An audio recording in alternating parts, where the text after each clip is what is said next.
Espero que hayan tenido todos unas buenas vacaciones de Pascua. Bienvenidos otra vez a retomar aquí nuestro seminario de honor, violencia y mujer en la literatura española desde la Edad Media hasta el siglo XXI. Y hoy tenemos acá con nosotros al profesor Hugo Ramírez Sierra, profesor de la Universidad de los Andes. Hugo Ramírez es especialista en literatura de los siglos XVI, XVII, medieval y sobre todo en literatura colonial, que nos va a hablar un poco de qué es este mundo de la literatura colonial, cuáles son sus intersecciones con la literatura peninsular, y de eso irá su conferencia de hoy. Y estoy particularmente contenta de tener acá a este invitado porque, bueno, Hugo fue mi director de tesis de maestría en la Universidad de los Andes, mi alma mater, como ya les había comentado, y pues es uno de los responsables de que 10 años después de estar yo allí en mi universidad en la carrera, pues me haya interesado por estos temas y esté hoy aquí desarrollando este proyecto europeo, él y otros profesores como Amalia Iriarte de mi universidad, que también nos está colaborando con la difusión de este proyecto. Entonces estoy feliz de tenerlo acá y de compartirlo con todos ustedes. Entonces, Hugo, te dejamos la palabra para que nos cuentes de este panorama de la literatura colonial.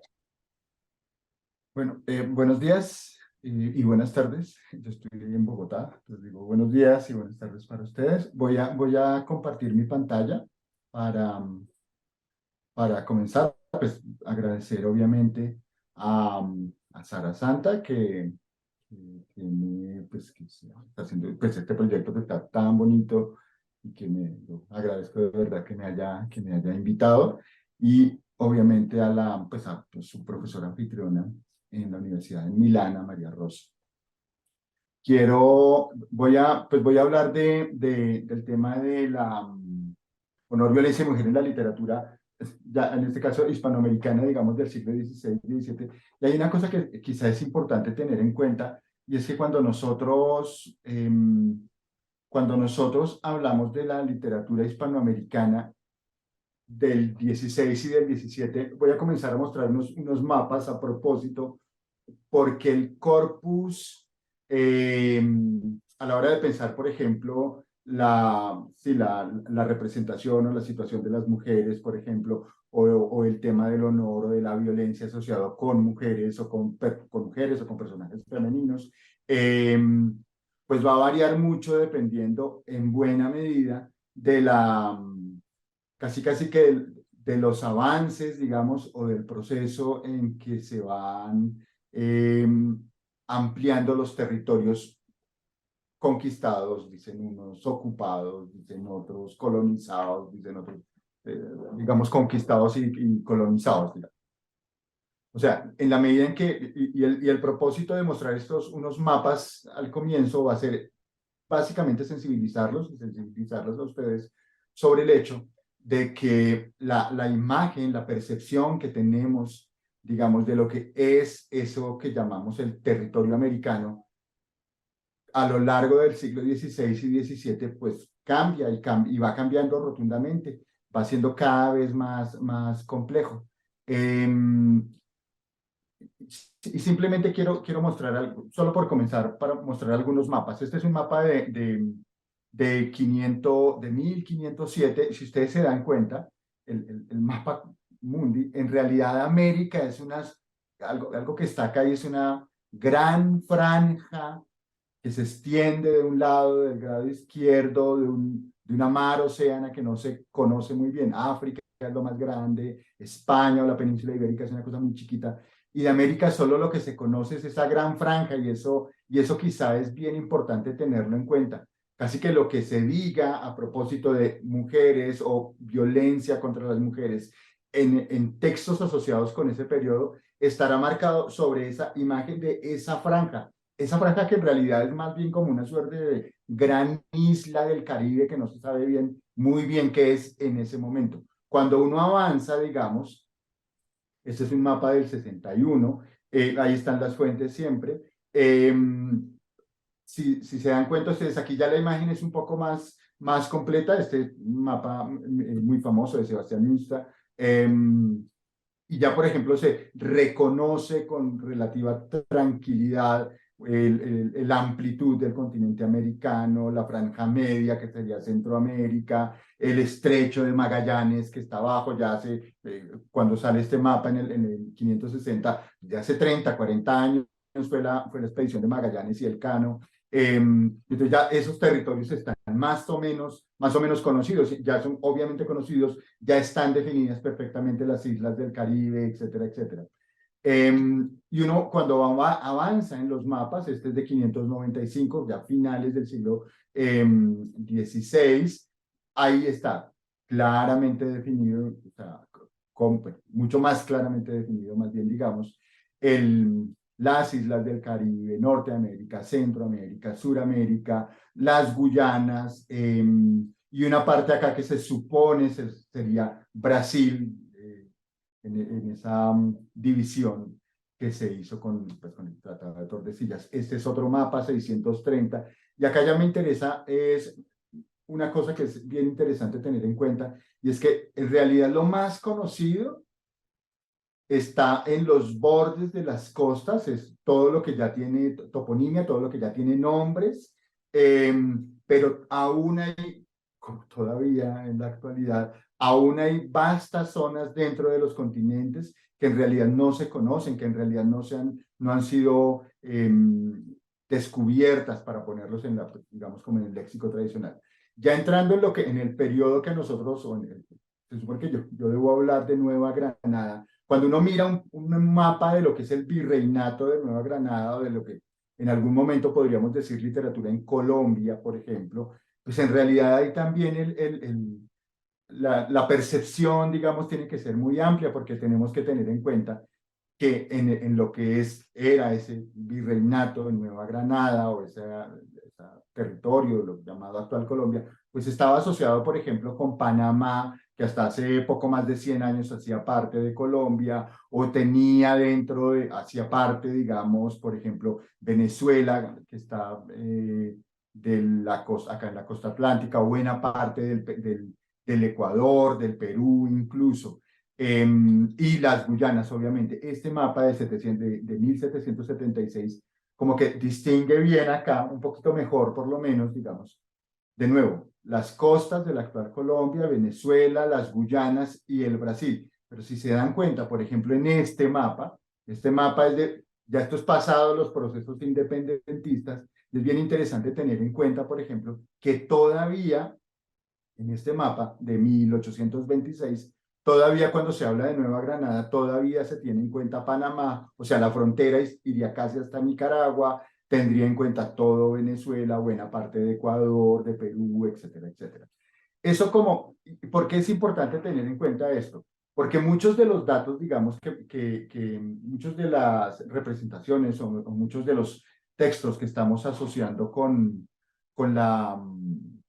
la representación, digamos, de mujeres o de personajes femeninos, aparecen en algunos casos, sí, claramente ubicados, digamos, en tal ciudad, en tal sitio pasa una cosa, no sé qué, pero en otros, el dato de en dónde específicamente está siendo representado algo o alguien o algún caso, como se diría, es mucho más difuso, es mucho más difícil de tener. Ese es un primer asunto a tener en cuenta. Entonces, como que la imagen que tenemos sobre la mujer, o sobre los personajes femeninos, o sobre la representación de violencia, estará asociada necesariamente con los avances, digamos, que se van haciendo en la conquista.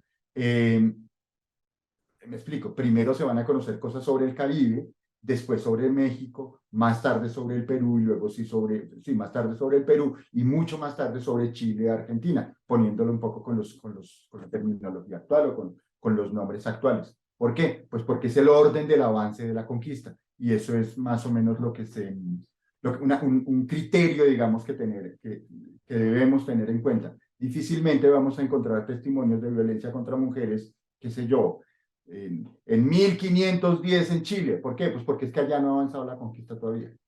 Es así de sencillo, digamos. O antes de 519 en México. ¿Por qué? Pues porque es que antes de 519 no se ha llegado a Tenochtitlán, al centro de México. Se está todavía sobre la costa del Caribe. Los testimonios que tengamos estarán asociados, por ejemplo, pues con las islas del Caribe, que era lo conocido hasta ese momento. Eso es como un primer asunto que quería comentar. Un poco para entender teóricamente de lo que se trata acá, quiero traer a cuento, digamos, un texto que se publicó el año pasado, que publicó un profesor colombiano, Diógenes Fajardo, en donde él básicamente dice que cuando uno estudia la realidad colonial, pues leo rápidamente esto, cuando se estudia la realidad colonial, esta es muy compleja, y por ello las manifestaciones, perdón, acá. Las manifestaciones discursivas plurales que conforman hoy en día el ingente corpus investigativo. Debemos tener en cuenta oralidad, diversas formas de escritura, varias lenguas que implican transcripción y traducción, productores y receptores, y una gran diferenciación cultural. O sea, cuando uno entra a mirar los corpus, no tiene un corpus claro, digamos. Incluso en Europa era difícil todavía definirlo. Uno lee... nosotros hemos hablado acá, por ejemplo, de, qué sé yo, del Quijote en un momento dado, y se conocía la península ibérica, y más o menos, sí, pues porque de allí estaban saliendo como los referentes que luego iban a llegar a América.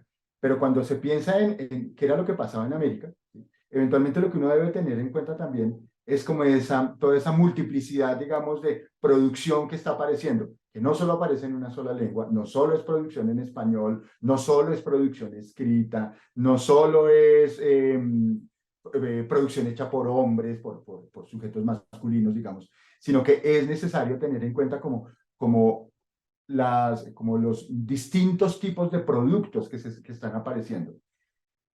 Y acá, sigo siguiendo con este texto,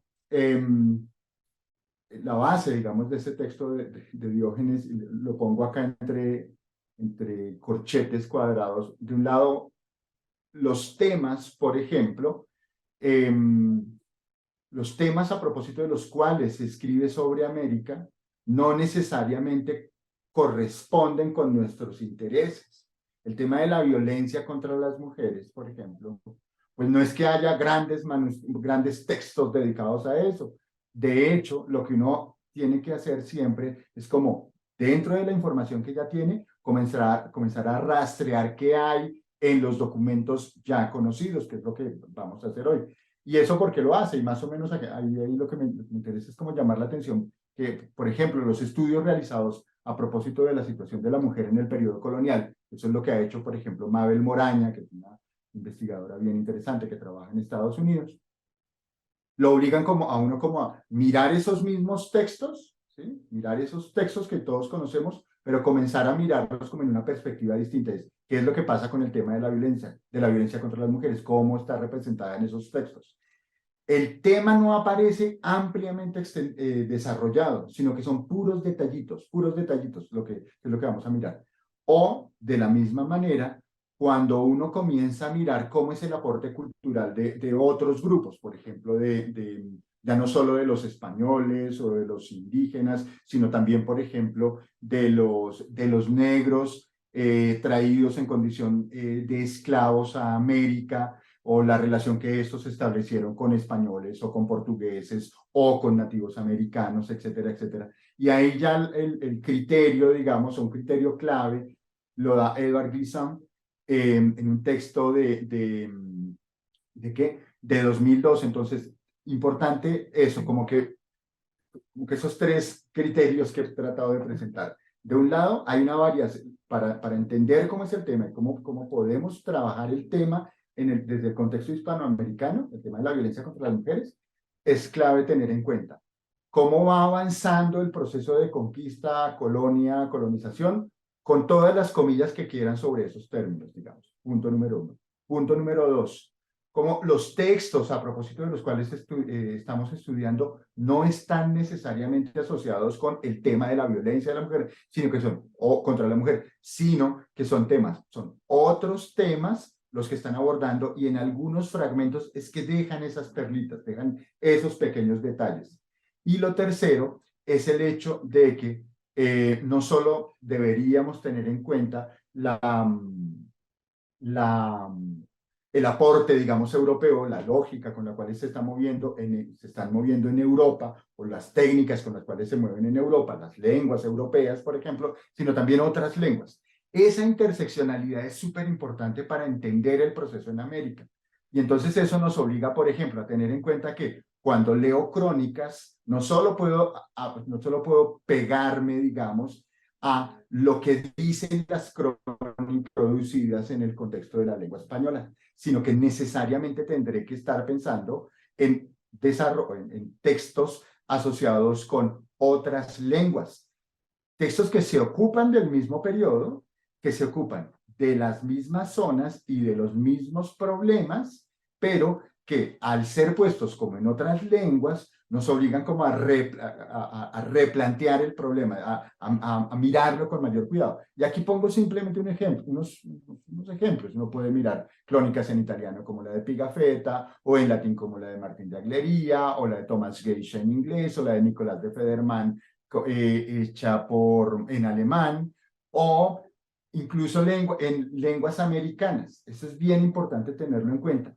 Acá yo pongo lenguas americanas y pongo obviamente a Bernardino de Sahagún o a Fernando Alvarado Tesosomoc, pero también, y más adelante lo vamos a mirar, puede haber textos cuyas primeras versiones no aparecieron ni siquiera por escrito, sino que se manejaron a través, por ejemplo, de quipus, que eran unas cuerdas y una relación entre cuerdas y nudos, ¿sí? A través de los cuales, por medio de los cuales se contaron, por ejemplo, las historias del Perú. Más adelante vamos a ver un texto que tiene como origen y que expresamente lo dice. Esto sale de un quipú, o sea, esto sale de un texto que fue escrito, comillas, con hilos, ¿sí? Y con cuerditas y con nudos. Y es la interpretación que se hace de esos hilos y de esos nudos,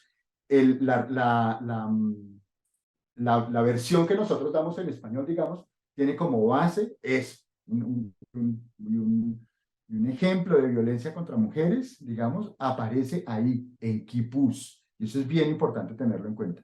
Y obviamente incluso uno podría mirar crónicas escritas en árabe, como esta de Elías al-Mushili, que esta se publicó en 2004, si no recuerdo mal, aunque el texto es de 1669. La fecha de la publicación de Elías al-Mushili me gusta llamar la atención, porque en el contexto en que se estaba hablando de la necesidad literalmente de acabar con todo lo árabe, lo musulmán, de esa guerra de civilizaciones en la que teóricamente nos mandaron, como que quienes hacíamos estudios coloniales recordamos, venga, pero ojo que desde Bagdad se escribió una crónica de India, y es importante tener en cuenta. La versión es la escrita por Elías al-Mushili. No perdamos de vista. Este señor estuvo recorriendo América durante el siglo XVII, y es bien bonito.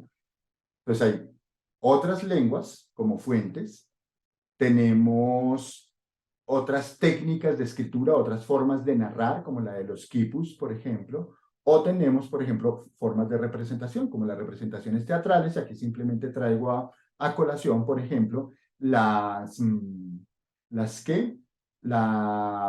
obras elaboradas ¿por quién? Por Tirso de Molina, a propósito de los Pizarro, la llamada trilogía de los Pizarro. Esta que está en alemán acá es en la imagen, es la de Nicolás de Federman, que es una historia sobre Bogotá, escrita en alemán y que se conserva en la Universidad de Tübingen, que es de 1500, o de 1540, 50, bueno, ahí hay una fecha, 1507. ¿Qué, perdón? 1557. Listo. Otra de las cosas que también es importante tener en cuenta, digamos, como en esa lógica de la interseccionalidad, es esta imagen, es este hecho de que si bien nosotros, en los casos que por lo menos se han estudiado acá en la clase, digamos, se piensa, por ejemplo, en las mujeres asociadas con estamentos, qué sé yo, de la nobleza o qué sé yo, mujeres campesinas o mujeres en la corte, o no sé qué. Cuando uno piensa en esa condición de las mujeres para el caso hispanoamericano, tiene que tener en cuenta también estas representaciones de las castas. ¿Y por qué esas representaciones de las castas son tan importantes? Pues por una razón muy sencilla, y es que producto del proceso de colonización, la valoración que se hace de estas castas, digamos, pues es muy compleja. ¿Por qué? Por los cruces. O sea, en principio, uno supondría, simplemente como casi que en el terreno de las hipótesis, que hay mujeres blancas, mujeres indígenas y mujeres negras, y nunca se cruzan. Pero en la práctica siempre hay cruces raciales, y entonces necesariamente uno podría, este es un cuadro, estoy mirando acá mis notas, que se conserva en el Museo Nacional del Virreinato en Tepoztlán, en México, y que representa, por ejemplo, no sé, blancas europeas con indígenas americanas o negras traídas de África, asociadas sí, con cualquiera, pues con cualquiera de esos grupos. Entonces, leo simplemente los mestizos, mujeres mestizas que podían ser, por ejemplo, hijas de españoles con indígenas, o mujeres castizas que podían ser hijos de mestizos con españolas, o zambas, hijas de africanos con indígenas, o mulatas, hijas de españoles con africanos, o moriscas, hijas de mulatos con españoles, etcétera. O sea, como que la representación, por ejemplo, el castigo que se haga sobre una mujer o la agresión que se haga contra una mujer, a veces como que se mide la gravedad, por decirlo de alguna manera, en función del grupo, casi que del grupo étnico al cual está metido. Podríamos un poco usar un poco para entendernos, digamos, usar ese léxico. No son las blancas, las indígenas por separado, las esclavas, sino que se van cruzando. Y vamos a mirar ahorita un ejemplo en donde en algún momento una mujer dice, pero todas lo hicimos, ¿por qué me castigan a mí? Cuando uno mira el texto con cuidado, pues porque es que es negra y las otras son mulatas, y entonces como que es la negra la que más va a llevar a la hora de hacer un castigo en donde varias mujeres están metidas, pues a quien más se va a castigar es casi que a la africana que llegó. A las otras que tienen cruces, ¿sí? que están asociadas con cruces, pues a esas no se las puede castigar tan duro.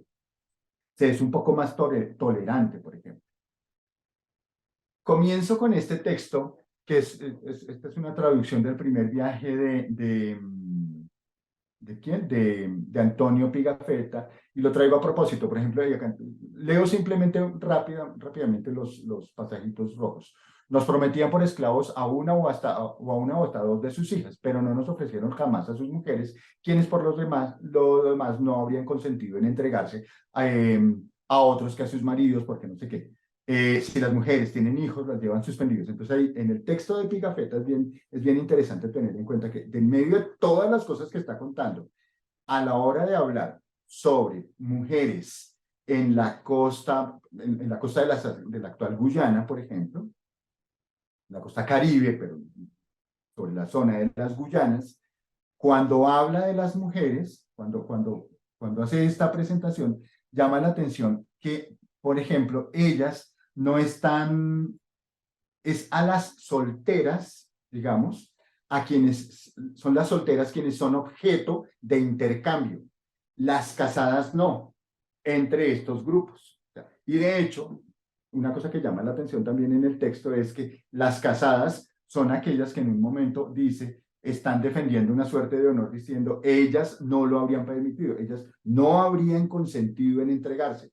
Las solteras sí, las jovencitas sí, las casadas no. Y ese es un matiz interesante. También interesante a la hora de pensar en esta condición de las mujeres es el hecho de que siempre, si están casadas, van acompañadas por sus maridos, porque estos son muy celosos. y lo deja consignado el cronista. Ese es un ejemplo rápido. Otro ejemplo que uno puede traer a cuento es este, que es de Fernando González. Voy a ir presentando los ejemplos rápidamente, digamos, y más o menos en orden cronológico. El primero se publica en 524, pero es importante tener en cuenta que la expedición de Magallanes y Elcano arranca en 1519 y termina más o menos si no recuerdo mal, es en septiembre de 1522.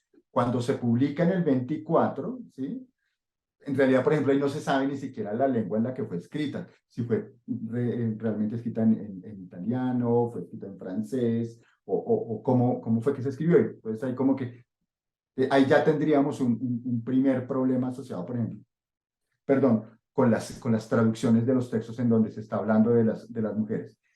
El siguiente ejemplo que traigo acá a cuento es este, que es del Sumario de la Natural Historia de las Indias, publicado en Toledo en 1526.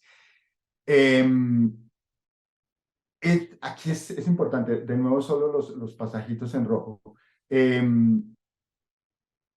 Un punto interesante, también ahí está hablando sobre el Darién. El Darién es la zona limítrofe entre Colombia y Panamá. Un poco, si me devuelvo a los mapas, el Darién estaría ubicado en esta zona, digamos, en el límite entre Panamá y Colombia, saliendo de Sudamérica y entrando a Centroamérica, que es una zona todavía con un montón de problemas, digamos, de migraciones y de violaciones de derechos humanos muy terribles. Y allí, hablando de esta zona del Darién, hay un momento en donde dice, si faltan hijos mayores, serán las hijas las herederas de los príncipes, las herederas de los señores. Y en otro momento dice, las otras gentes toman sendas mujeres nomás por aquella, y aquellas algunas veces las dejan, toman a otras, pero acaecen pocas veces. Ni tampoco para eso es menester mucha vocación, sino la voluntad de uno o entre ambos, en especial cuando no paren. Y el asunto es bien interesante porque, en principio, la primera parte, el primer fragmento está hablándonos en 1526 el Señor dice, mire, en esta zona del Darién las mujeres heredan. En el segundo pasaje está diciendo, la segunda citita, lo que está comenzando a comentar, digamos, el cronista es, en esta zona hay divorcio y el divorcio se permite sobre todo en los casos en donde no hay hijos de por medio. Si ellas no paren, se pueden hacer divorcios, se pueden hacer separaciones. Pero lo que más me interesa acá, y tengan en cuenta las fechas, por favor. Me interesa hasta acá. Por honradas se tienen mucho, dice, muchos lo atacan. Y por honradas se tienen mucho cuando algunos de las tales las quieren bien. Y muchas de ellas, después de conocer a algún cristiano carnalmente, le guardan lealtad. Y si no está mucho tiempo apartado o ausente, porque ellas no tienen fin ser viudas ni religiosas, ni religiosas que guardan castidad. Están hablando de la preferencia que en algún momento ellas tienen por conseguir, teóricamente, según este señor dice, maridos españoles. Cuando se empreñan, cuando quedan embarazadas, en algunos casos estas muchachas toman una hierba con que luego mueven y lanzan la preñez, porque dicen que las viejas han de parir. Las muchachas dicen, ¿quiénes han de parir? Las viejas. Que ellas no quieren estar ocupadas para dejar sus placeres ni empreñarse para que pariendo se les aflojen las tetas, de las cuales muchos se precian y tienen muy buenas y no sé qué. Lo que más me llama la atención o lo que me parece es más interesante tener en cuenta acá, a propósito de la condición de las mujeres, de la violencia, etcétera, etcétera, es, primero, tener en cuenta que están heredando, al menos según el cronista. Segundo, tener en cuenta la posibilidad de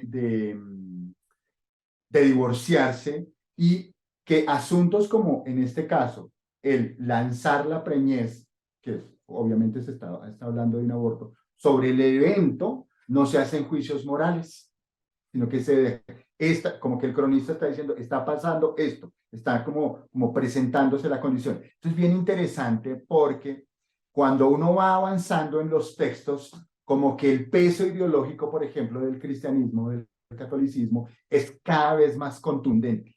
Los primeros cronistas están es como intentando hacer casi que una suerte de balances etnográficos, casi que podríamos decir, no sé si se puede hablar de esa manera en este contexto, pero es como muestren la condición y qué es lo que pasa. ¿Y por qué es interesante tener en cuenta esto? Porque menos de 100 años después ya hay bravas discusiones sobre qué es lo que están haciendo estas mujeres, qué es lo que está pasando allí. Pero los primeros casos, en esas descripciones que aparecen, en esas primeras descripciones que aparecen registradas por estos cronistas, esos juicios morales, por decirlo de alguna manera, no aparecen. Este es un texto que es relativamente conocido. Esto es de Bernal Díaz del Castillo sobre la historia verdadera, y se llama La historia verdadera de la conquista de la Nueva España. En el capítulo 37 hace la presentación de Doña Marina, más conocida como la Malinche. Cuando uno comienza a mirar el texto con cuidado, lo que llama la atención acá de esto es que la presentación que se hace de la Doña Marina obedece más a un criterio previo, de hecho, a una lógica de historia bíblica que sirve para contar la historia de la señora. O sea, la manera de presentar a Doña Marina, recuerden ustedes que Doña Marina fue la mujer que sirvió de traductora entre los mexicas en el centro de México y los españoles liderados o encabezados por Hernán Cortés. Cuando uno mira esta historia, cuando uno mira este capítulo completito, se da cuenta que todo lo que está contando tiene una lógica bíblica. De hecho, voy a leer rápidamente. Antes de contar lo de Moctezuma, quiero parar y contarles qué fue lo que pasó con Doña Marina. Dice, su padre y su madre eran señores y caciques. Murió el padre quedando muy niña.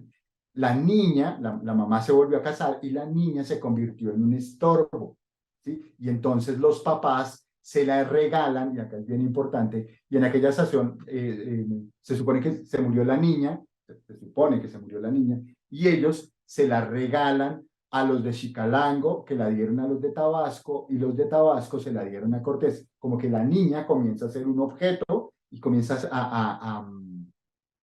a pasar, digamos, por distintas manos. Y es así como aprende las lenguas, de hecho. Después está Doña Marina, ¿sí? Participa en todas las guerras, está en la de Tlaxcala, en la de México, es una excelente mujer, sabe lenguas, y siempre la trae consigo Cortés. De hecho, más adelante vamos a saber que tiene hijos y no sé qué y tal. Doña Marina tenía mucho ser y mandaba absolutamente sobre los indios en toda la España. Luego, había dicho que Doña Marina había pasado por una provincia determinada.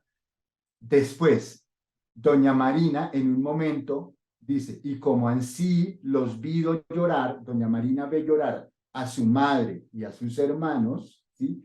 Les consoló y dijo que no hubiesen miedo, que cuando le trujeron los de Chicalango, no sé qué, que ella iba a proveerlos de ropa y de joyas y iba a hacerlos ricos y no sé qué. Y no avanza en la lectura. Entonces ella se volvió una muy buena cristiana y tal.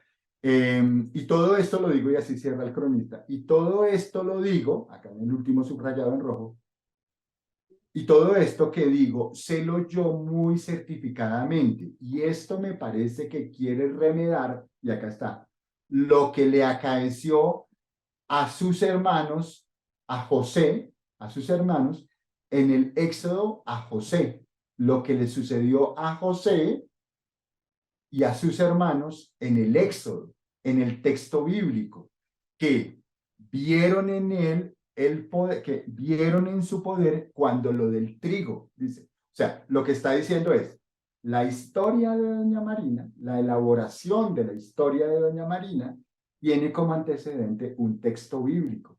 No es la historia casi que podríamos decir, no interesa cuál es la historia de ella. Lo que interesa es contar una historia que corresponda, ¿sí?, con un texto bíblico, que haga parte como de una tradición discursiva. Y qué mejor que mostrarla como una mujer que fue despreciada, como una mujer que fue creciendo en su posición social, como una mujer que se convirtió en poderosa, con una mujer piadosa en un momento dado, que es capaz de ayudar a su madre y a su hermano en un momento de dificultad. El modelo de representación de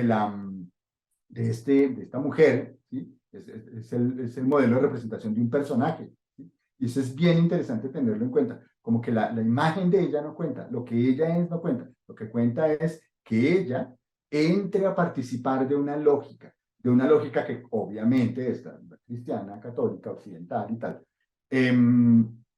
Continúo. Otro texto, este es más o menos, esto es de Pedrarias de Almesto, y lo que cuenta es la historia de Lope de Aguirre. Aquí me sirvo de la edición que hizo Álvaro Baraybar en El Griso, en la Universidad de Navarra. Y lo que me interesa es mostrar cómo en un momento dado una muchacha, Inés se llama, eh, es asesinada por su padre en un momento de tensiones políticas, como una manera de resolver un problema. Este señor, pues la forma adecuada, según él, de resolver un problema es mate a la hija. Está el pasaje completo de la relación de lo que sucedió, según la versión de Pedrarias de Almesto. Leo solamente lo rojito, que es lo que más me interesa. Y viéndose solo, Aguirre, Lope de Aguirre, entró donde estaba su hija y díjole: hija, yo te quiero matar, por eso encomiéndate a Dios. Y la hija, abrazándose con él, diciéndole: oh Padre mío, por amor de Dios. Y él quiso tirarle con un arcabuz, y la moza, lo mejor que pudo, forcejando con él, se lo quitó. Y viendo él que no se podía aprovechar del arcabuz, echó mano de la daga, comenzóle a dar de puñaladas hasta que la mató. Y luego la gente del rey, que tuvo nueva que quedaba solo y matado a su hija, vino de golpe a fuerte, etcétera, etcétera, etcétera. Lo que me interesa es eso, cómo en un contexto de tensiones políticas, la forma de resolver las tensiones es matar a la muchacha es primero tirarle con un arcabuz, ella logra defenderse y no tiene reparo el conquistador en matarla a puñaladas. Pueden ustedes ver el texto completo. Entonces, hasta ahora lo que he mostrado, digamos, es como lo que he querido mostrar hasta acá, es como las mujeres asociadas con condiciones de herederas, por ejemplo, o asociadas con mujeres que se pueden casar o se pueden divorciar, o mujeres que pueden abortar en un momento dado, y como que no hay juicios morales sobre eso. En como la construcción de la imagen de la representación del personaje femenino o de la mujer está asociada con que la imagen que de ella se construya tendrá que coincidir con referentes bíblicos, en el caso de esta de doña Marina. Y esta tercera me interesa es sobre todo por verla abiertamente, ella como objeto, digamos, para resolver a la brava un problema político, como matando a la hija para que no se vaya, para no ir a permitir que crezcan más los problemas. Esa es una cosa, esa es una manera de hacer esas representaciones de violencia contra las mujeres. Pero hay otras que son distintas, o digamos que están asociadas como con una suerte de evolución. En la Araucana de Alonso de Ercilla, que cuenta la historia de la conquista del actual Chile, el cronista, recuerden ustedes que la crónica de la Araucana se escribe en se publica en 3 volúmenes. Entonces, del primer volumen, de la primera parte, que se publica en 1569. Desde el prólogo, el cronista dice que y es tanta la falta de gente por la mucha que ha muerto en esta demanda que, para hacer más cuerpo y henchir los escuadrones, vienen también las mujeres a la guerra, y peleando algunas veces como varones, se entregan con gran ánimo a la muerte. Entonces, desde el prólogo, el cronista está diciendo, y acá vamos a tener en cuenta cómo las mujeres, como que la gallardía de las mujeres en un momento dado se asocia con el hecho de que si no hay suficientes hombres para ir a pelear en la conquista, llegarán las mujeres a pelear. Pero acá es importante tener en cuenta, está hablando de las mujeres araucanas, de las mujeres indígenas. Y de hecho, ¿sí?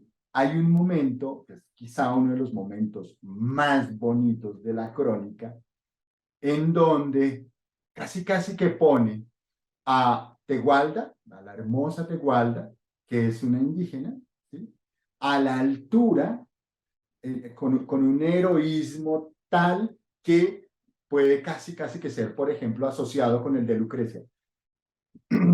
Para descansar un minutico la voz, Sarita, ¿me puedes ayudar? Qué pena, a leer las estrofas, las dos columnas de estrofas. Sí, por Perdón. supuesto. ¿Cuántas y ¿Cuántas cuántas? y cuántas vemos? ¿Lo rojo o todo? Bueno, Sí, leo todo todo. y me avisas. ¿Cuántas y cuántas vemos que han subido a la difícil cumbre de la fama? Judic, Camila, la Fenicia Dido, a quien Virgilio injustamente infama. Penélope, Lucrecia, que al marido lavó con sangre la violada cama. Hipo, Tucia, Virginia, Fluvia, Loelia, Porcia, Suplicia, Alcestes y Cornelia. Bien puede ser entre estas colocada la hermosa Tegualda, pues parece en la rara hazaña señalada cuanto por el piadoso amor merece. Así sobre sus obras levantada, entre las más famosas se resplandece, y el nombre será siempre celebrado a la inmortalidad ya consagrada. Quedó, pues, como dije, recogida, en parte honesta y compañía segura, del poco beneficio agradecida, según lo que esperaba su ventura. Pero la aurora y nueva luz venida, aunque el sabroso sueño con dulzura me había los lazos miembros ya trabado, me despertó el aquejador cuidado. Viniendo a toda priesa donde estaba, firme en el triste llanto y sentimiento, que solo un breve punto no aflojaba, la dolorosa pena y el lamento. Yo con gran compasión la consolaba, haciéndole seguro ofrecimiento de entregarle el marido y darle gente con que salir pudiese libremente. Muchísimas gracias, Sara. El pasaje es precioso por muchas cosas. Lo primero es, la hermosa Tegualda está casada y su marido se ha ido a la guerra.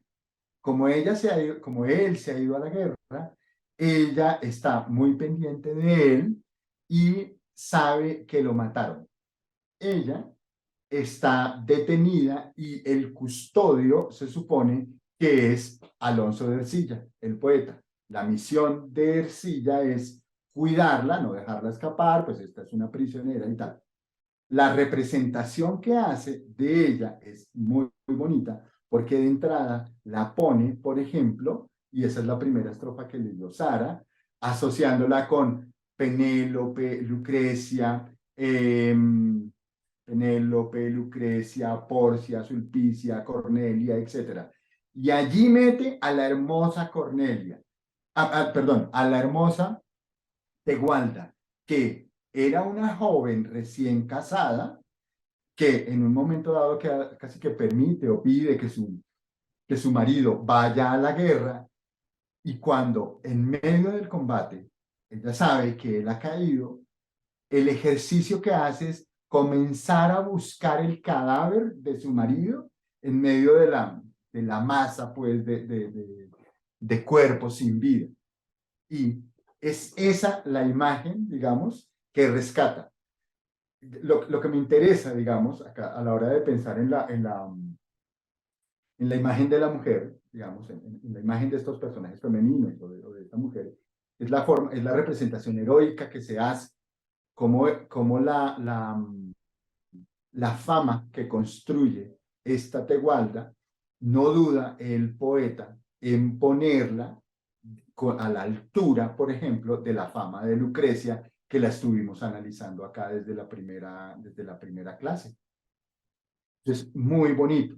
Y de hecho, al final casi que el poeta mismo se compromete en: yo con gran compasión la consolaba y haciéndole seguro ofrecimiento de entregarle el marido y darle gente para que con salir pudiese libremente. Casi que el poeta se da cuenta del sufrimiento que está teniendo la muchacha Tegualda, la hermosa Tegualda, y entonces casi que dice todo lo que está haciendo ella por rescatar el cadáver del marido, y entonces él dice: "Es que yo también, aunque mi obligación era cuidarla, yo también me comprometía a ayudarla a rescatar el cadáver". Y la imagen me parece que es muy bonita, que esa imagen, digamos, es muy bonita. Otra manera de presentar a las mujeres, digamos, a las mujeres, a los personajes femeninos que uno puede encontrar en la literatura hispanoamericana y que ya es mucho más avanzada, es esta, que viene del poema Grandeza Mexicana, publicado por, pues, obra de Bernardo de Balbuena y publicado en 1604. Grandeza Mexicana es un poema que celebra las fiestas, la belleza, la grandeza de México, digamos. Y al celebrar y al mostrar cómo son esas fiestas, cómo son las calles, cómo son los atuendos, cómo son los caballeros, cómo son los estamentos de gobierno, qué sé yo, también se dedica, en un momento dado, también como que para y llama la atención sobre las mujeres, sobre esta representación de las mujeres. Y acá lo que me interesa si acá me interesaba llamar la atención sobre el hecho de cómo el padecimiento o el sufrimiento de Tegualda está asociado con, por ejemplo, el de Lucrecia, o con el sufrimiento de Lucrecia. El poeta no duda en presentarlo. Acá lo que comienza a pasar en estos textos, y que ya lo vamos a ver ahorita con mucho más detenimiento, es que es como si las mujeres fueran progresivamente perdiendo la corporalidad, no sé cómo decirlo, y convirtiéndose en unos entes, al menos en la representación literaria, muy abstractos, que no sé si Sara me ayudas a leer los rojos, por favor. ¿Qué diré de la hermosura? Activo el audio primero. Pues qué diré de la hermosura y brío, gracia, donaire, discreción y aseo, altivez, compostura y atavío de las damas de este alto coliseo, nata del mundo, flor de la belleza, cumplida perfección, fin del deseo, su afable trato, su real grandeza, su grave honestidad, su compostura, templada con suave y gran llaneza. Lo menos de su ser es la hermosura, pudiendo Venus mendigarla de ellas en gracia, en talle, en rostro, en apostura. Cuántas rosas abril, el cielo estrellas, Chipre azucenas, el verano flores, aquí se crían y gozan damas bellas. Muchísimas gracias, es muy bonito porque si se dan cuenta, ya la representación de las mujeres está asociada con lo que es un tópico, las flores, Venus y tal, pero las de México son tan bonitas que Venus baja a México a mendigar belleza de las muchachas mexicanas. Obviamente hace parte de un tópico. O ellas están asociadas con esas rosas de abril, cielo en estrellas, de Chipre, Azucena, son puros tópicos. Una cosa que llama la atención acá es que en poemas como este, sí, repito, la imagen es muy tópica, y me interesa que comencemos a ser conscientes de esto por una cosa que vamos a ver ahorita, en donde casi que una agresión desaparece porque es mejor el tópico. Es mejor tener en cuenta el tópico a tener en cuenta que asesinaron a una mujer. Miremoslo ahorita les anuncio eso. En el desierto prodigioso y prodigio del desierto, que es un texto escrito para primera mitad más o menos 20 años del siglo XVII, en Nueva Granada, o sea, en Bogotá, en Colombia, en la actual Colombia. De ese texto hay varias ediciones, hay varias versiones. Un problema que tienen las ediciones del texto es que algunas están recortadas, incluso en las ediciones modernas a veces se suprimen extensos pasajes con el pretexto de que no responden a determinada lógica narrativa y tal. El desierto lo que cuenta es la historia de unos muchachos que se van a un desierto, 3 jóvenes, adolescentes, neogranadinos, y se van a un desierto cerca de una ciudad llamada Villa de Leyva, y allí encuentran a un ermitaño y comienzan unos diálogos con este ermitaño. Esos diálogos, esa experiencia de conocimiento de este ermitaño, lo cuentan en un extenso manuscrito de más o menos 1500 páginas, en la versión más completa, y el texto se divide en mansiones, como en 20 mansiones, y cada mansión va siendo como una representación, como va contando como una historia. El manuscrito, uno no podría decir que esto es una novela, hay un autor que ha dicho que esto es la primera novela hispanoamericana, es una hipótesis, pero en realidad a mí me parece que es mucho más interesante tener en cuenta o decir que se trata aquí, en este texto, de una miscelánea, o sea, de un texto que está recopilando como narraciones orales, poesía de ocasión, haciendo una antología poética, incluso sirviéndose de imágenes, recortes, etcétera, etcétera. Esto por juegos, muchísima poesía gráfica. Esto es un poema gráfico que, por más raro que vea, es relativamente fácil de leer. Se arranca desde el centro. De hecho, acá abajo tiene la instrucción para la lectura del poema. 4 letras norte, son y centro del laberinto, y a cada cual con distinto a su esfera de reflexión. Entonces, el centro del laberinto, de ahí arranca la lectura, se arranca es Don Pedro de Valenzuela, es la primera. La segunda es sois Apolo, y sin segundo. Luego, nuevo Parnaso fecundo, que con veloz fama vuela. Entonces, es una forma de representación ahí de un poema gráfico y tal, y se puede repetir montones de veces. Eso ha sido como ya ampliamente estudiado. Esta imagen también hace parte de uno de los manuscritos, y la gracia, si de este lado la gracia es el jeroglífico como el poema, como estrofa, el jeroglífico como poema, perdón. Acá la gracia es, digamos, el cortar cosas de otros libros y pegarlas, casi que hacer un libro estampado. Parte del interés que tiene, por ejemplo, una de las mansiones, la segunda, es que en esa mansión, comienzo desde acá, están los 4 amigos, están los 3 amigos y el ermitaño, están los 4 comentando textos en una gruta. Están los muchachos, cuentan texto, hablando, haciendo unas meditaciones y todo. Mientras van haciendo esas meditaciones, ¿sí? ¿Qué hay en esas meditaciones? Unos mamotretos en los que van a encontrar algunos prosas, versos, grabados, dibujos. Y allí encuentran esas meditaciones sobre desengaños de la vida humana. Leyendo esas meditaciones, pero encuentran primero unos textos en prosa, que son cada meditación, luego unas décimas, que son décimas de Pedro Calderón de la Barca, van metiendo décimas de Pedro Calderón de la Barca, y después sonetos que glosan esas décimas, ¿sí? Entonces, un poco para mostrar que lo que hacen es ir construyendo un texto, ¿sí? Ir construyendo un texto, y en la construcción de ese texto, pues tienen en cuenta básicamente todo lo que quieren meter. Meten meditaciones metafísicas, meditaciones sobre la muerte, casi todas, meten décimas, meten sonetos, muchos son de ellos, otros son de otras personas o de autores ya reconocidos y tal. En un momento dado, en uno de los textos que meten, es este, que me interesa mucho porque comienza a poner un tema o a plantear un tema que va a ser detalladamente desarrollado más adelante. ¿Quieres leer el soneto, Sara, por favor? Vale.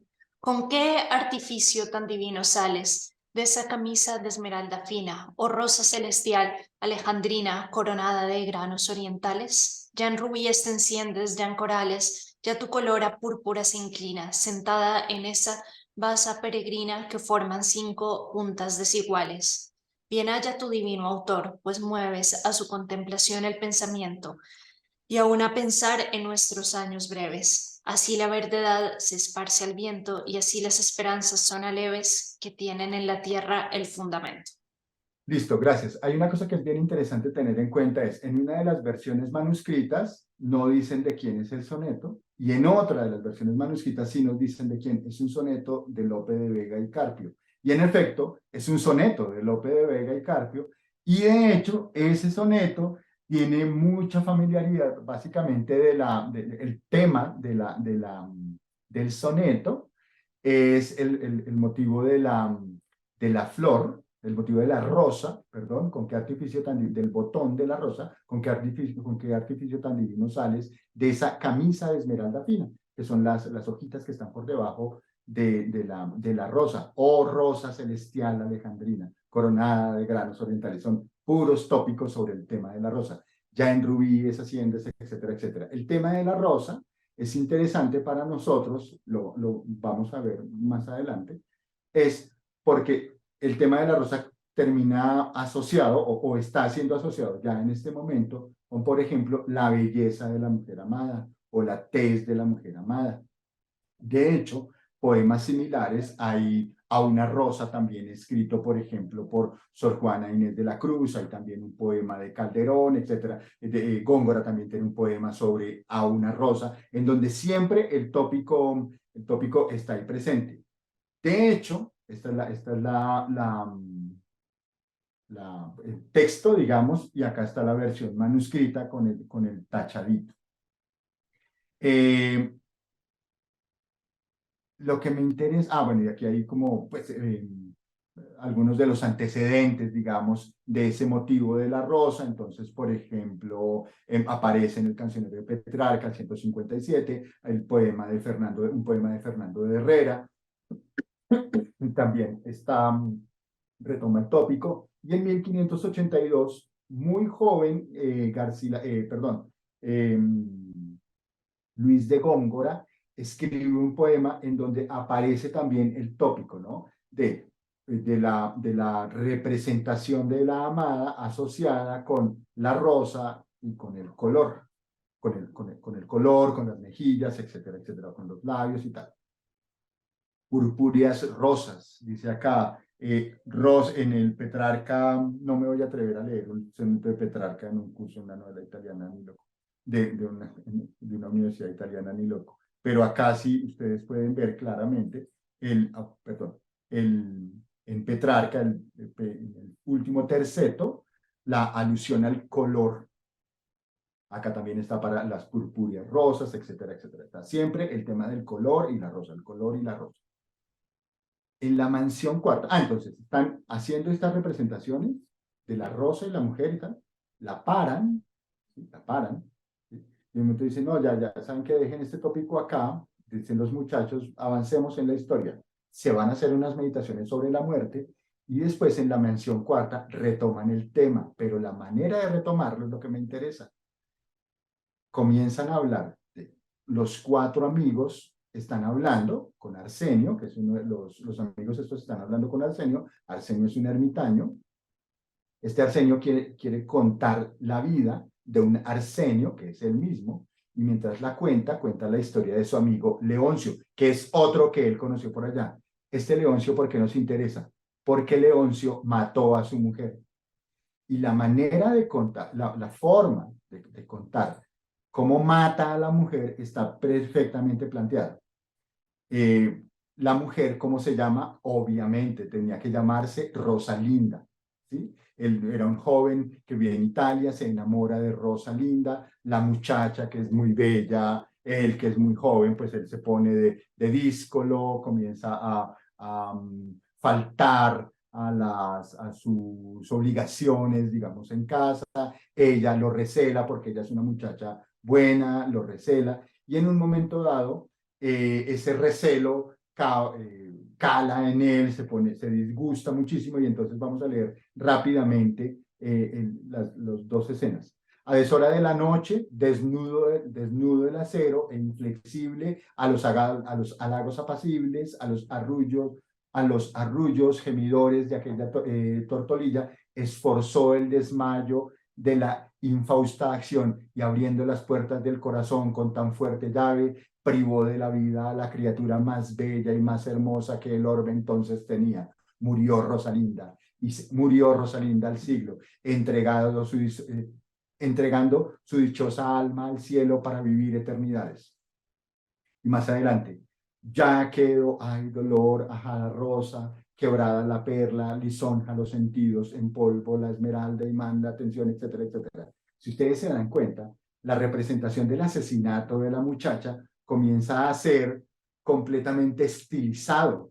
Y entonces ellos dicen, no, la representación de la muerte de Rosa es ajada rosa, quebrada la perla. Y entonces dicen, no, espere, esto se puede hacer mejor. ¿Cómo lo podemos hacer mejor? Trayendo a cuento un nuevo poema. Y lo que traen es un poema que retoma el motivo de la rosa que está siendo cortada. ¿Lo lees, Sara, por favor? Y es un poema, obviamente, de Luis de Góngora. Ayer naciste y morirás mañana, para tan breve ser, quien te dio vida, para vivir tan poco, estás lucida, y para nada hacer, estás lozana. Si tu hermosura te engañó más vana, bien presto la verás desvanecida, porque en esa hermosura está escondida la ocasión de morir muerte temprana. Cuando te corte la robusta mano, ley de la agricultura permitida, grosero aliento acabará tu suerte. No salgas, que te aguarda algún tirano, dilata tu nacer para la vida, que anticipas tu ser para tu muerte. El poema retoma todos los tópicos que se habían comentado en estos poemas sobre la rosa, la muerte y tal, el salir al jardín, los rubíes, toda esa cosa está retomada, viene de la historia segunda, de la meditación segunda sobre la muerte, y la trasladan al asesinato de la muchacha. Y en el contexto del asesinato de la muchacha dicen, no, espere que el asesinato no importa. Acá lo que importa es la oportunidad casi, que es lo que me llama la atención a mí, de mostrar cómo eso puede ser estilizado.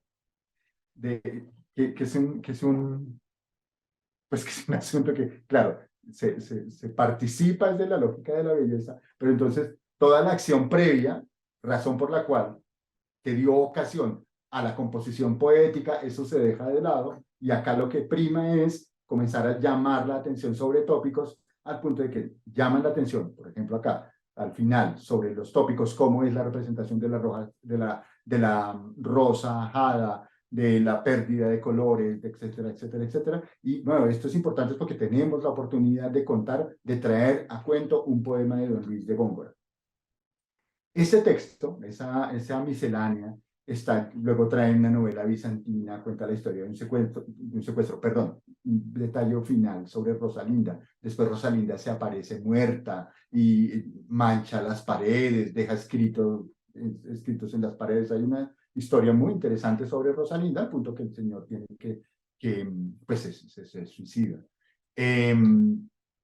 Y hay también otras representaciones de mujeres en ese manuscrito. Hay otro texto, voy a comenzar a acelerar acá un poquito, otro texto que también es interesante, también de Nueva Granada, que es El Carnero. Sobre este hay muchas versiones en manuscritas, hay varias versiones en impreso. Y en ese texto, una cosa que llama la atención, digamos, es que mientras los títulos están asociados como con una suerte de historia oficial, las historias que cuentan son historias asociadas con mujeres y crímenes.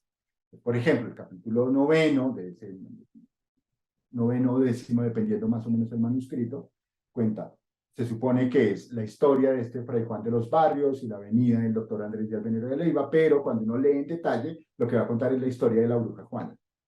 Luego otro, cuenta cómo este señor Andrés Díaz Venero de Leiva gobernó el nuevo reino de Granada, pero cuando uno entra a leer en detalle, lo que cuenta es la historia de esta Inés de Hinojosa. No los comento acá porque han sido ampliamente estudiados por la crítica, y lo que quiero es simplemente subrayar cómo.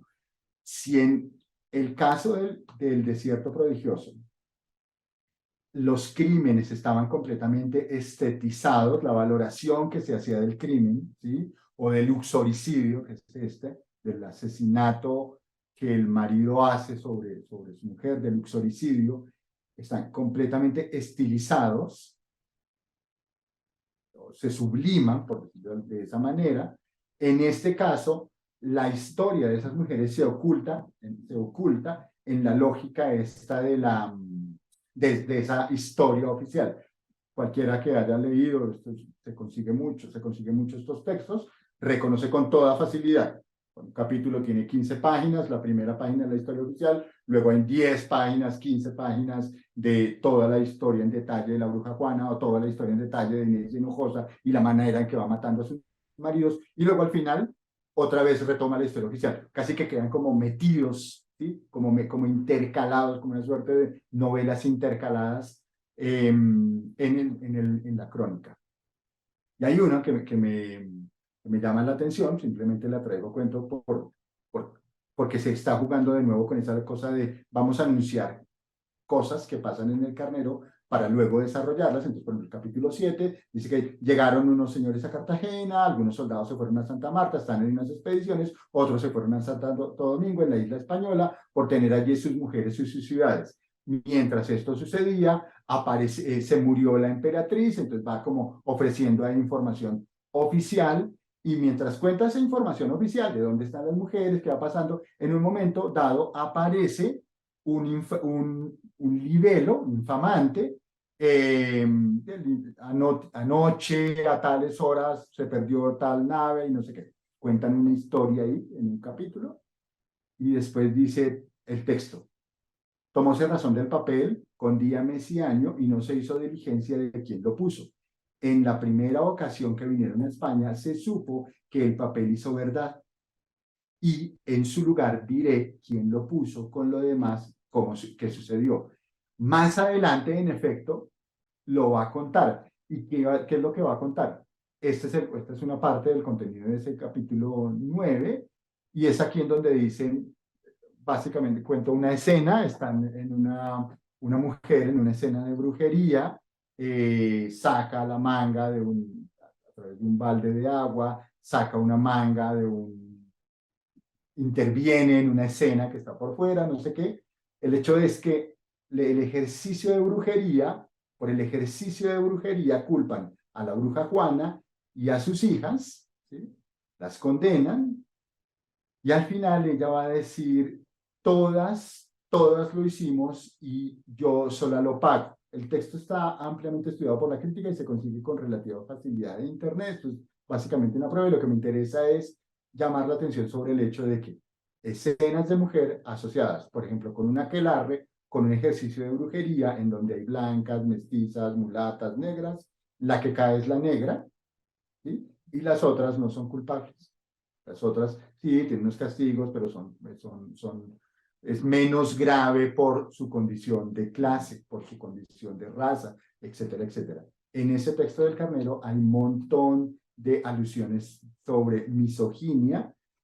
Los manuscritos en general, como hay tantos manuscritos, algunos de los manuscritos traen esos pasajes, acá traigo algunos, el capítulo 8, el capítulo 10, en el capítulo 3, etcétera, algunos de esos pasajes en donde los datos sobre misoginia aparecen expresos, pero no todos los manuscritos traen esos comentarios misóginos. Eso es lo que nos lleva a creer o a suponer que eventualmente no hay un autor único del manuscrito, en primer lugar, y no hay un autor misógino, sino que hay muchos autores que intervienen y autores o comentadores misóginos que van dejando pruebas, digamos, de esa misoginia en los textos.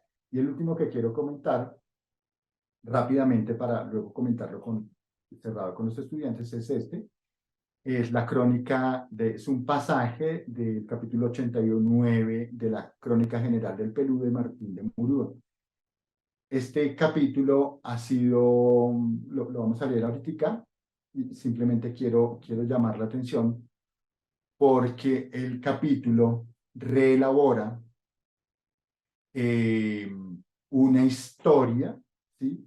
En donde claramente hay una hay una agresión contra una mujer, luego hay un perdón de la mujer hacia el hombre, hacia el agresor, hay un matrimonio, ¿sí? Y luego todo se envuelve como en la lógica de un sueño. Este pasaje, este texto, digamos, quiero que leamos simplemente esto. No sé si quieres leer para cerrar lo que está en rojo, Sara, por favor. Tupac Espérate Amaru. que esto, como no es poesía, me queda cubierto con la Tranquila. lista de los asistentes. Sí. No sé cómo quitarla de No, acá. no, no, tranquila, la leo yo, la leo yo. Vale, vale. Es un grupo de muchachos, ¿sí? Que están conociendo a unas muchachas, están como en un evento, digamos, ven a unas doncellas y en medio de eso, uno de los muchachos mira a una de las doncellas, quiere ser su amante eh, y la busca.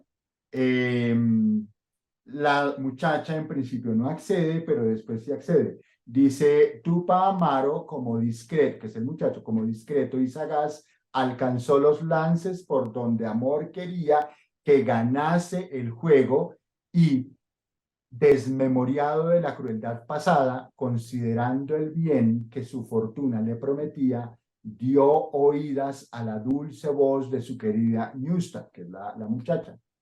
Después de haber deliberado cada cual este tan extraño caso, se quedaron admirados por breve espacio, mirándose el uno al otro, aunque repasando en el buen suceso que había de tener. Se asentaron a la sombra de un árbol y, recostado el príncipe en el regazo de su querida Ñusta, dio su cansado cuerpo al sueño, en el cual le sobrevinieron algunas ficciones con que despertó diciendo en alta voz, prolijo y enemigo mío, no serás ahora impedido para que deje de gozar lo que tanto mi alma desea. Y con esto dieron fin a su deseo. ¿Cuál es el punto? El muchacho viola a la muchacha, agrede a la muchacha, ¿sí?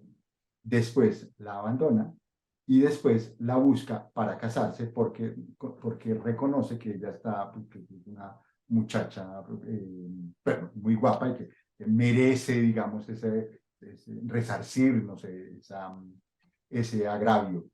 El texto ha sido ampliamente estudiado, por ejemplo, por José Juan Arrón, que es un crítico, pero también ha sido estudiado, tengo acá algunos de los textos, sí, ha sido, por ejemplo, estudiado en el contexto del Perú sí, José Juan Arrón es uno de los autores.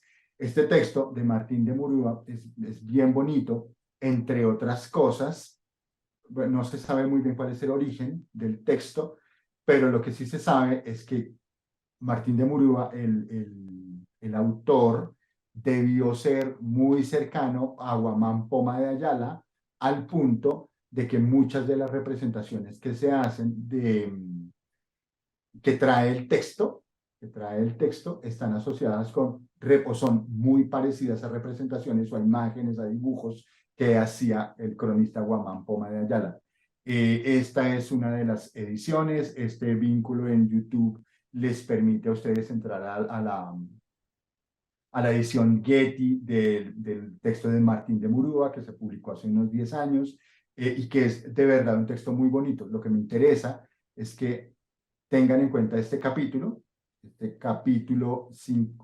89 de la Historia General del Perú de Martín de Murúa, porque ese texto suele asociarse con algo que que llamó José Juan Arrón, a contrafuerza de la sangre. Un texto que pareciera estar elaborado como a tono de un texto que ya analizamos acá en la clase hace un par de semanas, de La fuerza de la sangre, de la novela ejemplar de Cervantes. Yo lo que quería era simplemente casi que dejarles estas pistas de lectura y no más. Muchas gracias, Sara. Perdón porque creo que me pasé un montón de tiempo. No pasa nada. Hugo, muchas gracias por haber aceptado nuestra invitación, por estar acá viendo estas intersecciones con el panorama colonial que es relevante en nuestro, bueno, al aproximarnos a la literatura peninsular y bueno, también nos ofrece nuevas escalas para ver el tema de la mujer en unas intersecciones, digamos, que no solo tienen en cuenta el género, sino el género como converge, como temas de raza, temas de procesos colonizatorios y pues estas otras representaciones de estas mujeres que vienen a complementar nuestro panorama. Entonces, muchas gracias, Hugo.